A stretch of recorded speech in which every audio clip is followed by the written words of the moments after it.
Catello with your live Pinpoint Doppler 12 Futurecast.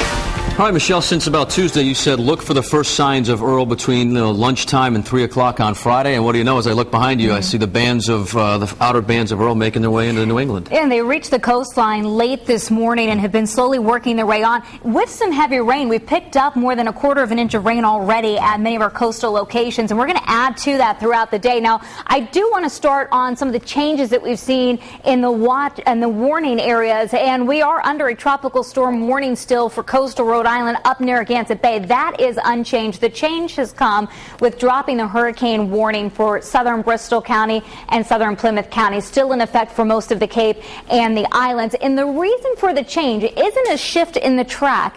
It's just the growing confidence that things are unfolding the way we anticipated them to be. There's still a flash flood possible for the Cape and for the area shaded in green. New Bedford, Fall River, out towards Westport, and we are possibly going to see that flash flood watch extended into parts of Rhode Island as well. As it looks like rain may be the biggest concern from this storm in terms of comparing rain and wind. View from Narragansett Town Beach. I've seen some surfers out here this morning. I was taking advantage of the bigger swells, but it is going to get downright dangerous in our waters as the afternoon goes on and these seas continue to build as Earl makes that closer pass to us. There's a surfer out there right now.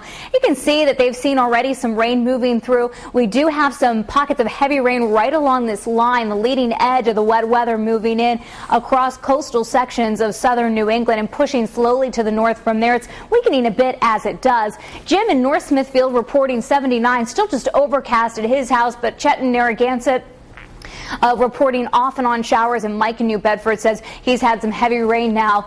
Temperatures also in the upper 70s. I don't expect the temperatures to get much warmer than where we are right now, because not only are we going to see more in the way of rain and clouds, but that rain will cool off the temperatures. The center of Earl right now almost due east of the Delmarva Peninsula and pushing to the northeast. It's going to pick up forward speed. It's expected to weaken as it does move to the north and east. And this was the key part of the forecast late yesterday evening and last night, was seeing that change in the track, the shift in the direction of the storm from a northerly direction to a north-northeast direction. And that's going to keep the hurricane offshore. Right now it's a Category 1 hurricane, 86-mile-per-hour winds, and there's a chance it may weaken to a tropical storm as it passes Cape Cod. This is at 8 o'clock this evening, so just south of Narragansett Bay, and this outer circle still indicating that this is a big storm with tropical storm force winds expected for a good part of our area, and possibly some hurricane force wind gusts for parts of Cape Cod. And that's what we have here for our wind sectors. And those wind gusts most likely between 8 p.m. and about 3 a.m. Let's take a look at where we are right now. Winds are pretty boring, pretty light. They've been 5 miles per hour and under. 80 degrees in Providence, 79 in New Bedford. Futurecast does a nice job pinpointing the height of this storm.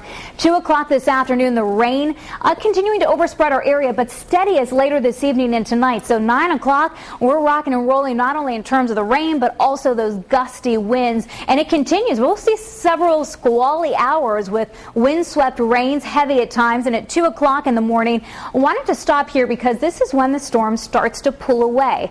So by tomorrow morning, we're back to partly to mostly sunny skies. A windy day Saturday, but certainly much quieter weather-wise. So storm timing, now through about 3 o'clock, the rain arrives south to north. 8 o'clock this evening until 3 a.m. is the height of the storm. By 8 a.m. Saturday, the sun is back. So we've got those rip currents and rough surf. I'm still thinking there's for the potential at least for 2 to 4 inches of rain, isolated amounts to 5 inches. That's what we're thinking. And then rain could fall in a short amount of time to cause some of that flooding concerns. Wind gusts 30 to 50 miles per hour, mostly coastal Rhode Island. And that's where I think our power outages will be found, towards the coast of not only Rhode Island, but in southeastern Massachusetts. Storm surge around high tide this afternoon, 1 to 2 feet in Rhode Island, 2 to 4 feet in Massachusetts. 7-day Futurecast. Just want to quickly say the weekend's looking fine for holiday plans. Lots of sunshine and comfortable temperatures. As quick as it gets here, Earl, we're going to hardly even know you, right? Yeah, it's out of here. All right, thanks, Michelle. Now here's a look at what we're working on for Eyewitness News beginning live at 5.